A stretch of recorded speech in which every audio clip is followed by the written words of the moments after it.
Good morning, students. Welcome back to botany sessions. In previous videos, I have been discussed what is called conservations and how they are protect the plants and animal species. And in these videos, we are going to discuss this continuation topic of conservation of biodiversity. Then, what is called conservations? Then, why should be it is essential for the protection of plants and animal species? Conservation, it is an important tools.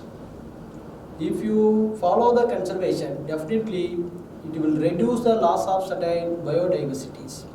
If we are failure to conservation of certain rare and endangered plant species, definitely they become extinct species or endangered species that become extinct throughout the world. So it is important strategies, conservation it is an important tools and strategies by which we have to reduce the loss of certain native species. So that is why conservation is important. It is one of the topic of environmental issues.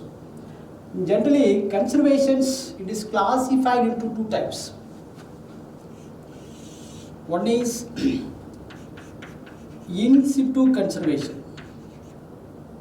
It is also called on-site conservation. Then second one is ex situ conservations. It is also called off-site conservations. In situ conservation, then ex situ conservations. In situ conservations of plants and animal species from their natural habitat. It is also called on-site conservations. And the conservation of living plants and animal species from their original habitat, from their native places. These are called in situ conservation. But whereas in ex situ conservation, conservations of natural plants and animals, plant species away from their natural habitat or outside of their environmental condition. These are called ex situ conservation. It is also called off-site conservation. So there are two types of conservations of biodiversity. In situ conservation, it is highly protected area. It is protected area of network. It is how they are protected either by local community people or by the government peoples. It is a community level protection. Then another one is government level protections. There are two types. In community level protection, for example, sacred groves, especially some of the plant species are protected by the local community for their own beneficial activities. These are called community level protection. Another one example for sacred lakes. These are the two types for community level protections. But whereas in certain areas are rich in biodiversity areas are legally protected by the government. These are called state level, either maybe central level protections or maybe state level conservation. These are called government level conservation. It may be further classified into three types. One is wildlife sanctuaries.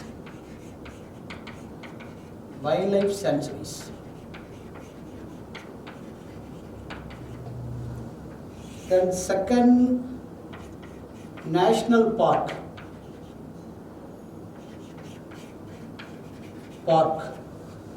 The third one is wildlife sanctuaries, national park. There are 448 wildlife sanctuaries have been so far identified throughout the world. There are 90 national parks are so far identified in India. And next, biosphere reserves. Generally, there are 14 biosphere reserves are identified in India. So these are legally protected areas protected by the government through wildlife sanctuaries, national parks and biospheres. So these are called in situ conservation. All those plants and animal species are conserved, preserved or protected by from their original habitat, from their natural habitat. The next one is ex situ conservation. It is away from their outside of their habitat. So these are called ex situ conservation. The ex situ conservations, it is further classified. For example, sacred plant. It includes sacred plants. Punitha plant. For example, neem, Azad erecta indica, then Asimum, Tulasi, and Rudraksha.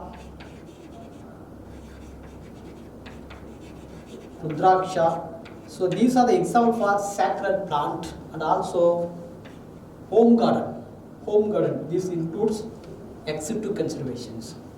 Next, another one ex situ conservation strategies, for example, seed bank, germplasm bank or DNA bank, pollen bank,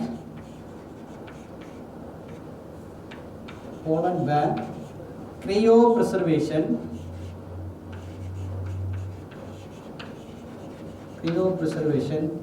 DNA bank. So these are includes under ex situ conservation. Seed bank is nothing but collection of seeds or genes or different wildlife varieties or pollen grain from different parts of the world, even by nearby regions or from throughout the country, for improve our native crops. So import of certain different variety of plant species, that includes pollen grains, different variety of seeds imported to our country to improve our native crops. These are the one of the conservation strategies or management of conservation strategies. That includes cryopreservation also. Cryopreservation is nothing but preserve or also conservations of certain cells or tissues, organs obtained from wild sources that should be stored in the laboratory condition minus 196 degrees Celsius under liquid nitrogens. Then why should we conserve or preserve such rare species or endangered species of cells and tissues are obtained? That should be preserved in the liquid nitrogen under minus 196 degrees Celsius. These are called cryopreservation. If you preserve such method, there will be a good conditions for in the futures. And in the futures, we have to develop a different variety of plant from their cryopreservations. So these are includes under ex situ conservation. Then third one is botanical garden.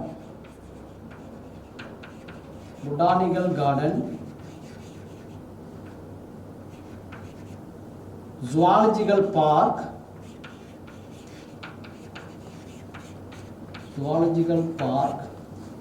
then arboreta, aquaria.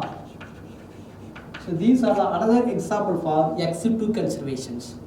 Botanical gardens and zoological park obtain the plants and animal species. Protections of or conservations of these plants and animal species away from their natural habitat. These are called ex situ. For example, botanical garden, zoological park, arboreta is nothing but collection of woody plants. Certain rare woody plants are collected, should be preserved, protected away from the natural habitat. That's called arboreta, especially trees. Aquarium also, these are the example. So once again I would remember how to conserve the biodiversity. It includes two types. One is ex situ conservation, then in situ conservation. In situ is nothing but it is also called on-site conservations. It is a highly protected area either by local community or by the government areas. local community protected sacred groves and sacred lakes, and government protected area that includes wildlife sanctuaries and national park, in addition to that biosphere reserves. The extensive conservations that include sacred plants and also called sacred homes or home garden plants. Certain plants are preserved naturally away from the natural habitat, in our home garden also. That include, for example, neem, asimam, rudraksha. And next, seed bank, collection of seed bank, DNA bank or pollen grains from outside sources that should be preserved under 196 degrees Celsius. These are called cryopreservation in liquid nitrogens. Another example for extensive conservation: botanical garden, zoological park, arboreta, and also aquarium. Now I will explain one or two in detail. The first one is in situ conservations.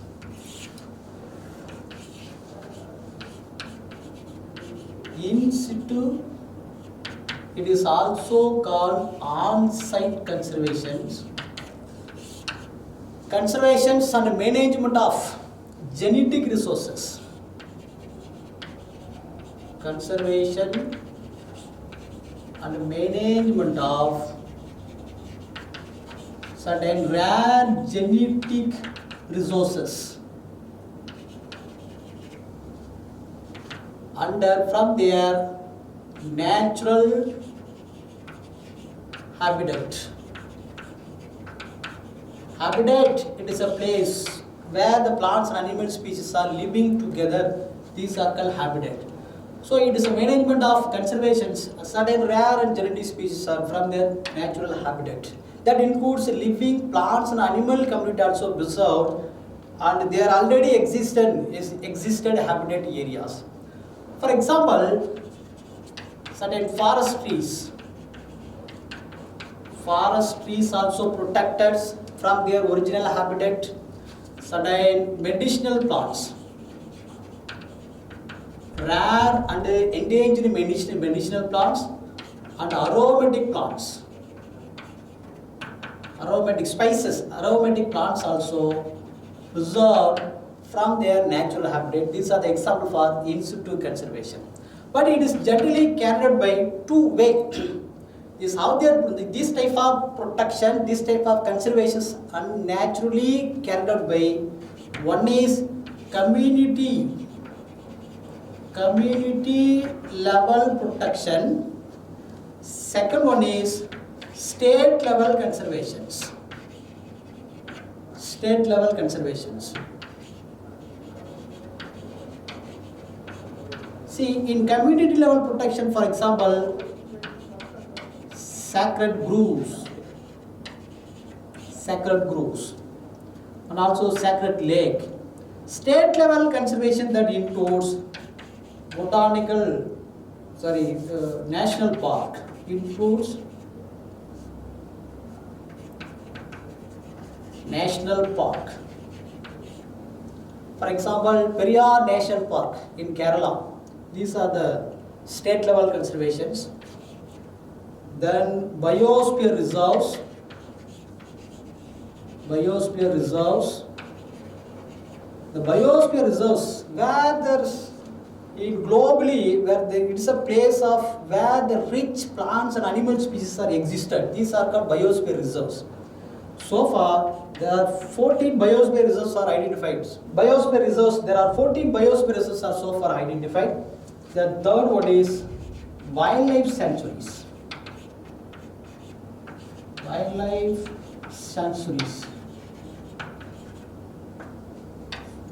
For example, Satyamangala wildlife sanctuaries.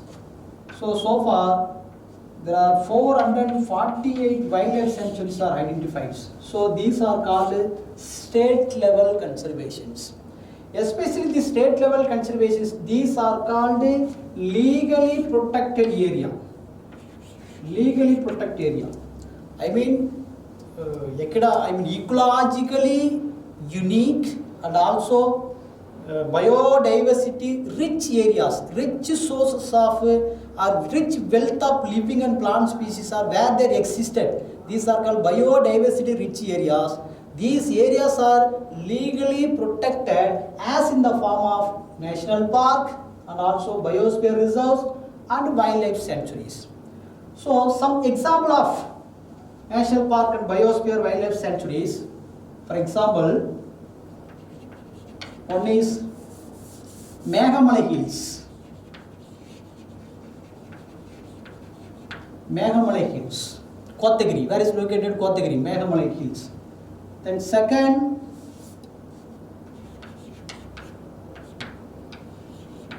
Satyamangala Wildlife Sanctuaries.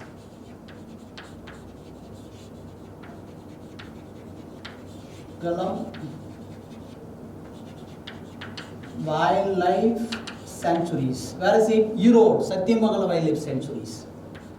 Then third one is Gindi, Chennai. Then fourth one is Periyar National Park. Periyar National Park. Where is it? Kerala. Periyar National Park. The next, Western Ghats. Western Ghats. Merku Torarchi Malai. Western Ghats. It is one of the richest source of biodiversities. The next one is Nilgiris. Nilgiris. Mudumalai, Mundandara Wildlife Sanctuaries, Nilgiris, Uti, Udake Mandalam, Nilgiris. The next, Agastya Malai Hills.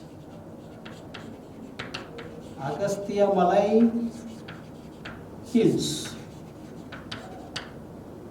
Agastya Malai Hills. Where is it? Kalakkad, Tirunelveli districts. Agastya Malai Hills.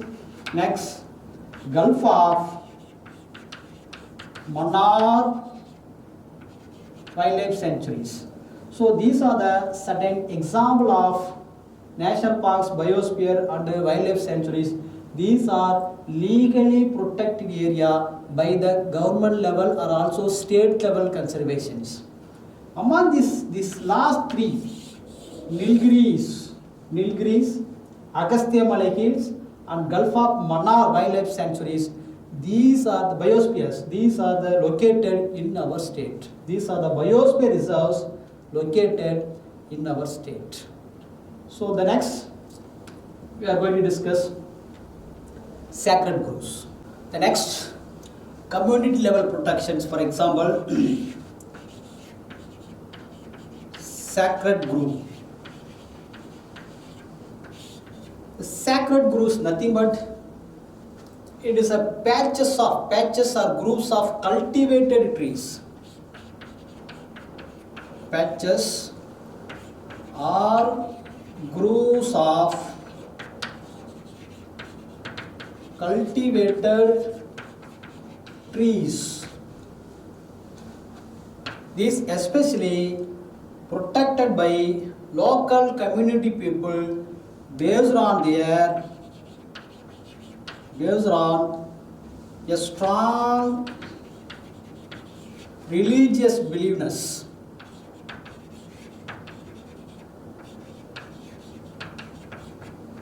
systems. What do you mean? The sacred groves, what we call Tamil, Koyil Thopu Marangal. Yes, it is a groves is nothing but a patches or groups of cultivated trees actually. It is especially these areas are protected by the local community. How they are protected by the local community people based on their strong religious belief system. Mother Nambiki Nadipadayil, the entire areas are legally or illegally protected by the local community peoples. See, the each grooves, I mean patches, Thopu Marangal. Each grooves actually, it's used as an abode of an deity, abode of an deity of small village gods.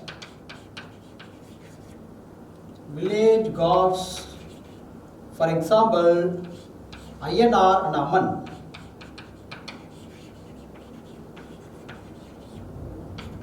Ayyanar, Amman. Ayyanar, male god. Amman, female god. So, the each grows is an abode. Abode is nothing but that provide a residence place. residence is a place of residence. Place of residence to the especially deity of a small village gods, a local village gods. I mean, each grows also patches of trees that provide the resistance to the local gods. These each patches that provide a habitat of the local gods, especially male and female god. This deity is nothing but male and female gods. Male god is called Ayanar and female god is called Amman. So that is why the local peoples are, it is based on their religious, a strong religious beliefness that areas are protected by the local community peoples. Especially. Among these, generally, there are 448 groves. Groves were identified or nominated by the government. 448 groves are established by, identified throughout the Tamil Nadu by government, are documented. 448 groves were documented by the government throughout Tamil Nadu.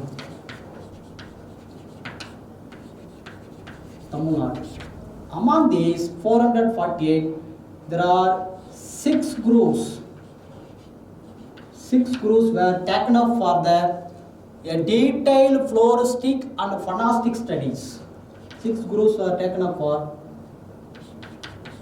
floristics, to study about plants and phonistic studies.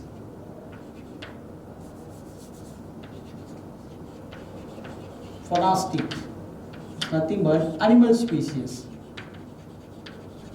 So out of 448 gurus throughout the Tamil Nadu, the 6 gurus were taken up for the detailed study about their floristic, means plants and animal species.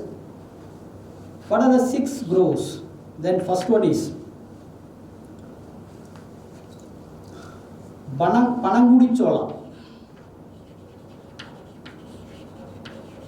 Banangudi Chola. Kotagiri. Banangudi Chola. Kotagiri. Then second one is Tirukkurangudi. Tirukkurangudi. Tirunelveli district. Tirukkurangudi. Then third one is Udayangudi.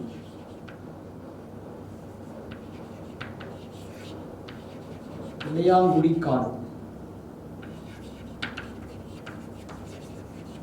Udayangudi Kadu. It is also located in Tirunelveli districts, Tirukkurangudi. Then fourth one is Sittanavasal. Sittanavasal, Pudukkottai district. Then fifth one is Pudupet. Then sixth one is Devadam. So these are the certain legally protected groves located throughout the Tamil Nadu. The 6 groves were detailed identified. They are, one is Banagudi Chola. Where is it? Kotagiri, Banagudi Chola. Then second one is Tirukkurangudi, Tirunelveli district. Third one is Udayangudi Kadu. It is also Tirunelveli district. Sittanavasal, where is located? Pudukkottai district. Sittanavasal. Then fifth one is Pudupet, Thuraipadi. Pudupet. The sixth one is Devadhanams.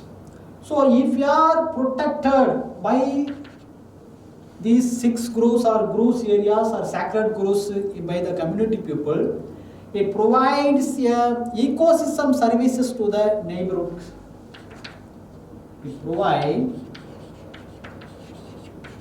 ecosystem services to their neighbor. to the neighborings. How they provide ecosystem services? Already we know that ecosystem, there are four types of ecosystem services. One is a progressive service, the second one is a cultural service, third one is a supporting service, fourth one is a regulating service. All these under this service they are useful to the mankind, and it's everything, our basic needs, everything depends upon this local ecosystems. They provides the ecosystem. So if you are protected properly by these groups, this provides a lot of ecosystem services to the community or to their neighborings, like protecting, like protection of or protecting watershed and provide fodder, obtain fodder from this ecosystem for cattle, and also to provide a lot of medicinal plants to the local community peoples. Next, to obtain the climate control, local climate control or microclimate control.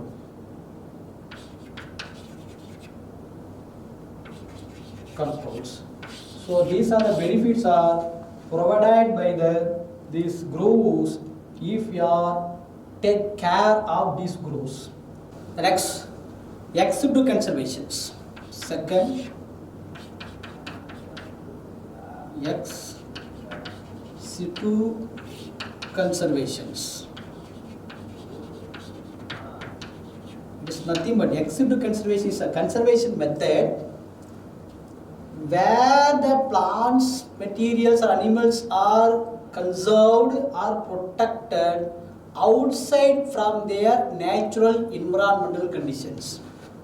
I mean, conservations of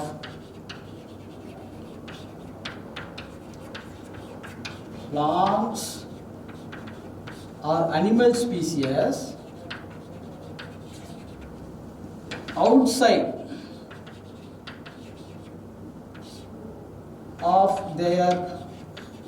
of natural environment.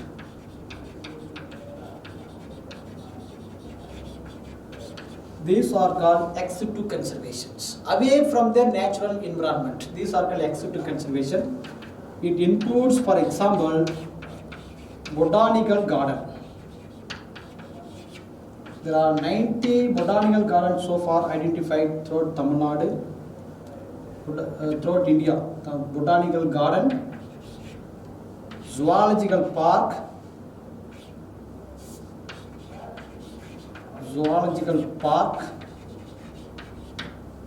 and includes certain conservation strategies.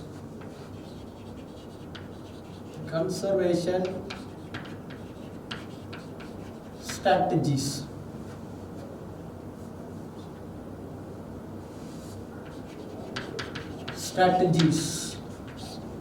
For example, seed collection of seeds, pollen collection, seed bank, or collection of variety of genetic resources from neighboring countries, DNA bank, tissue culture method,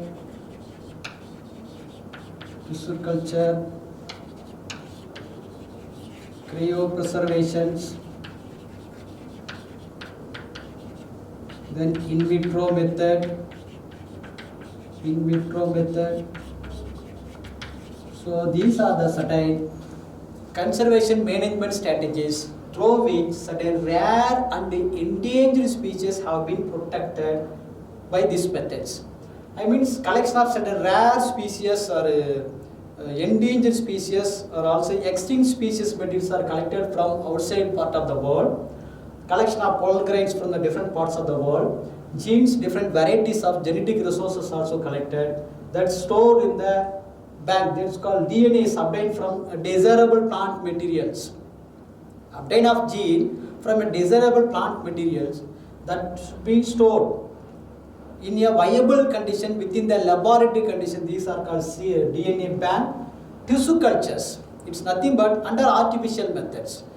Culturing of any living tissues and tissues of living plant materials under artificial controlled method within the laboratory condition. These are called tissue cultures. Cryopreservation, just now I point out, and preserving of living tissues or cells obtained from various parts of the world that should be preserved in under minus 196 degrees Celsius in a liquid nitrogens in a viable condition for future uses. Cryopreservation. In vitro methods, nothing but within the laboratory condition. So these are the strategies we have to adopt to conserve certain rare and endangered species through these methods. See, these type of facilities, these type of conservation strategies or facilities not only provide houses of these plant species, and not only for the care about the certain endangered species. You know what's called endangered? If you are failure to protection of these species, they become endangered, as result is globally extinct. So that is why the protection it is an essential ones, or conservation is essential ones.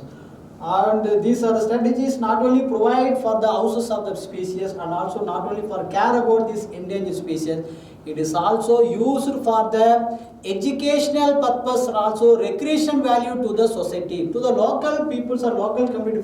Take for example a botanical garden and zoological park. These are the recreation values. Recreation is nothing but it's a place we spend a lot of time. Leisuring hours. These are called recreation hours.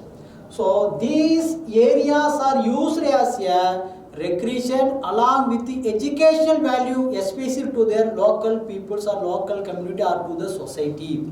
So these are called ex situ conservation. The next topic we are going to start endemic plant. Endemic center and endemic species.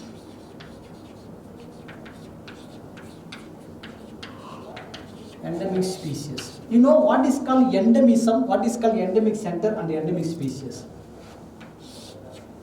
Endemic is the plants and animal species that are located only one geographical area or a specified geographic area. The plants and animal species are, they are restricted.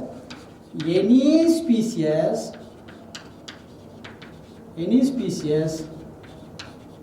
restricted to specific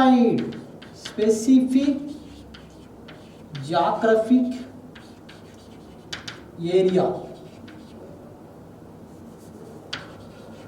These are called endemics. Remember, what do you mean by endemic? Certain plants and animal species, they are found only one geographical region, not for other geographical areas. A particular geographical area is only occupied by these species. These are called endemic species. Any species, they are restricted, only one area, a specified area to the specified geographical area. These are called endemic species. So the plants that are endemic to a small area or maybe large area in the surface of the earth. See, it is a geographical areas. Their species are only restricted, only a particular geography, small area or maybe large area, only one area. These are called endemisms. The species are endemic to the particular continent. Some of the species are endemism, located particular area, only one continent, or maybe some species are endemism to the particular continent or part of the continent. Some other species are endemism to the highland, a single highland. Only they are located in a specific highland. These are called endemic species. So why the species are endemisms? Why? What is the reason why they are located in a particular geographical area? Because of several factors or several reasons. What are the reasons? Because one is isolations. Species are gets isolated. That is why they are located in particular areas. Second one is interspecific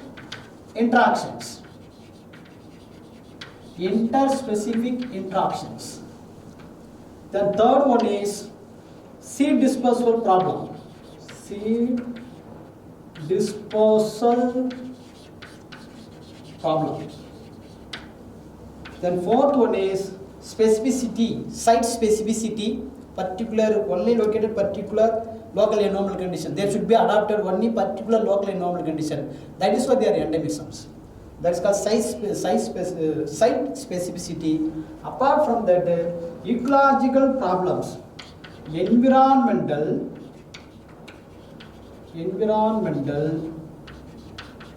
or certain ecological problems. I mean, what are ecological problems? Several ecological factors are involved factors, either genetic factor, physical factors, light, temperature, humidity, waters. Because of these environmental factors, they are occupied, they are located only in specific regions. So because isolations, species are gets isolated only in particular regions, they are failure to dispersals. Interspecific interaction. Inter means different species. Different. I mean, two different species that should be competed with the same genetic resource, same resources. For example, same type of food, only one same type of food, they should be competed whether two different species are competed. These are called interspecific interaction. If the same species are occupied, competed for the same food material, these are called intraspecific. But here, inter means two different organisms, they should be competed for the same resources. Because that's why they are endemism. And seed dispersal problem, they are failure to disperse of various regions. Usually seeds are dispersed through various agent. They are spread there throughout the world. So there's a problem of seed dispersal and a lot of environmental factors. Because of these reasons, the species should be endemisms. According to Nair, in 1996, there are 3 mega center of endemism, 27 micro centers of endemism are identified in India. Generally, there are 3 mega centers are identified in India, 27 micro centers are identified in India. Nearly, approximately 1/3 of Indian flora, 1/3 of Indian flora is nothing but the Indian plant species. They are identified as endemisms.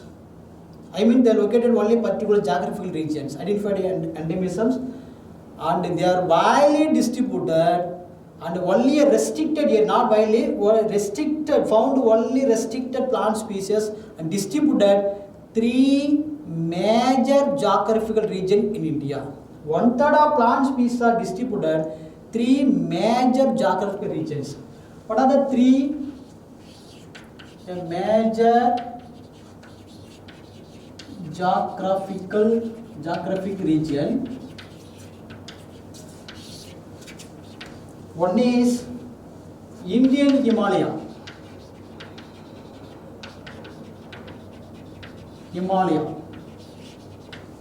It is one of the mega centers in India.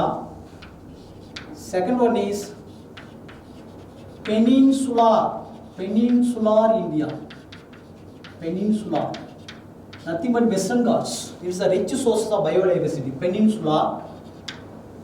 Third one is Andaman Nicobar Island.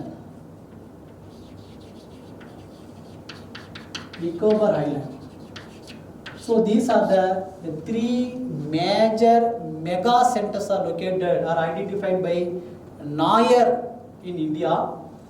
Indian Himalayas is one of the rich sources of plants and animal community. Peninsular regions is nothing. Western Ghats. In Peninsula, it is a Western Ghats.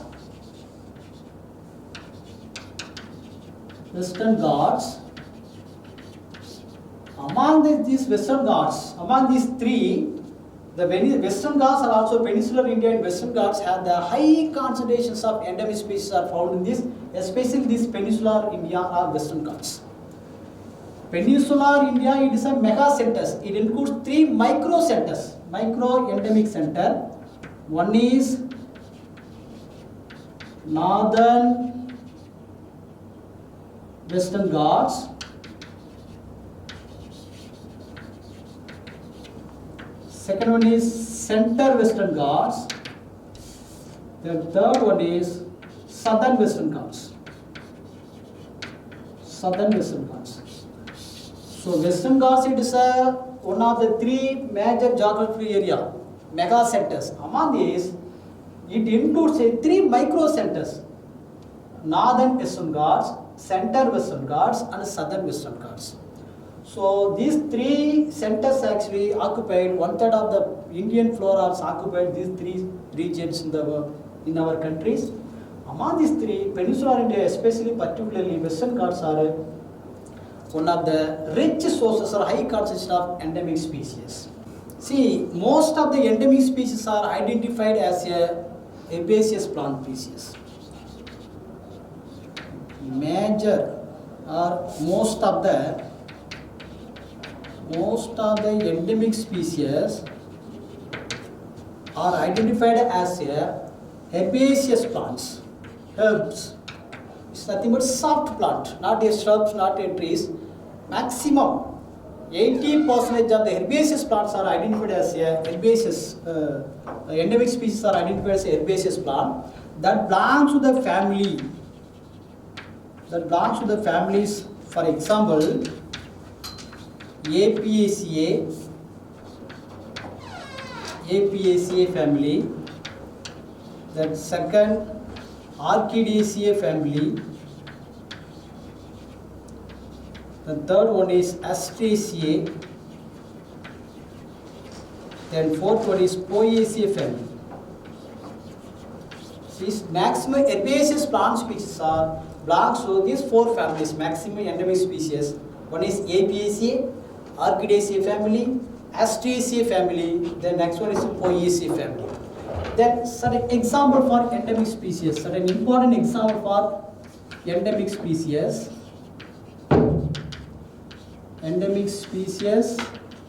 and their centers. Then first one is Hardwickia binnata.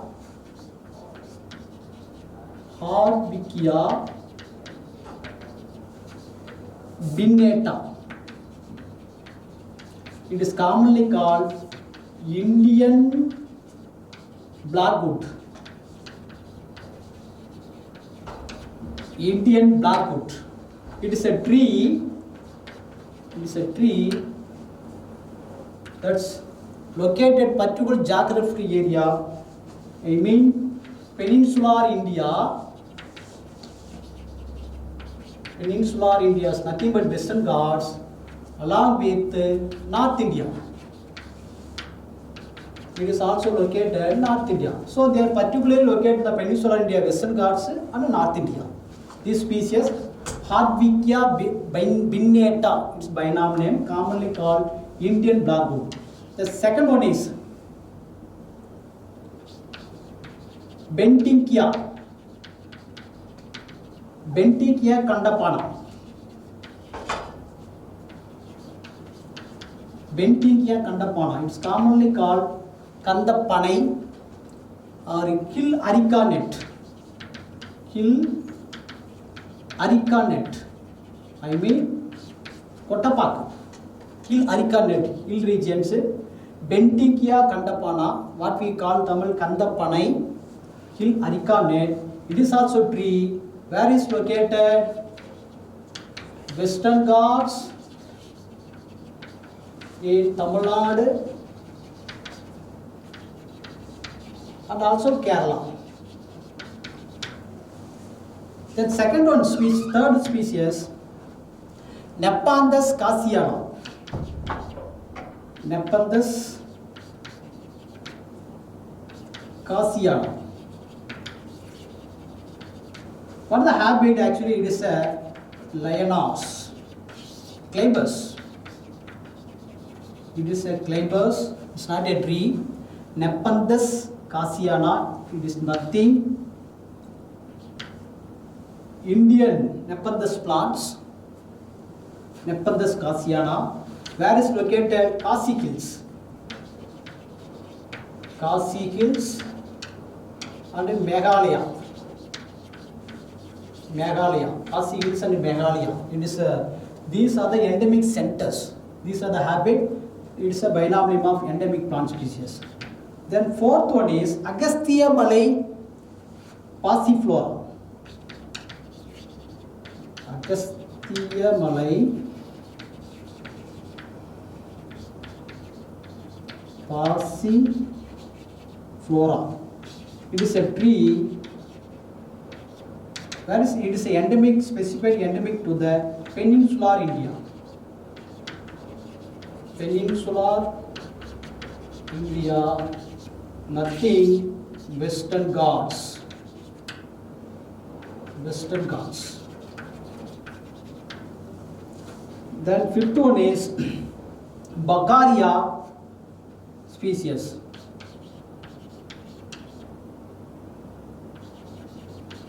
Beccaria countelensis. Beccaria countelensis. It's also commonly called as a cut nut. Beccaria countelensis. It is a tree.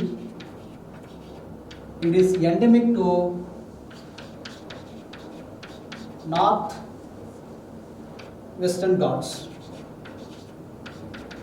Western Ghats. See, why the species, these are the example for endemic species, why the species are located in specific geographical area because of various environmental factors. In addition to this, they have the narrow specific habitat. They are located or occurs, they are occupied, they are adopted only a particular geographical area, particular local environmental conditions. So that's a narrow specificity. And a low rate of dispersal rate is very low, that is why they are endemisms. And seed production is very less seed production problem. If the seed is produced automatically through dispersion, there increases species numbers, seed dispersal problem.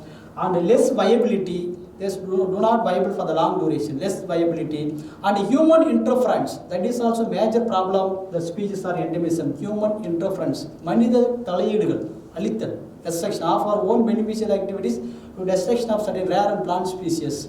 So it is a necessity. I mean the effort or need to be conservation is necessary. The effort or need to be conservation or protections effort are essential. If you are failure to protect this species, definitely they become globally extinct. What do you mean by globally? Throughout the world wide, they become extinct species. So thank you students, you watch my videos continuously, don't skip the videos, you may easily understand. The next videos we are going to discuss this continuous topic. Thank you.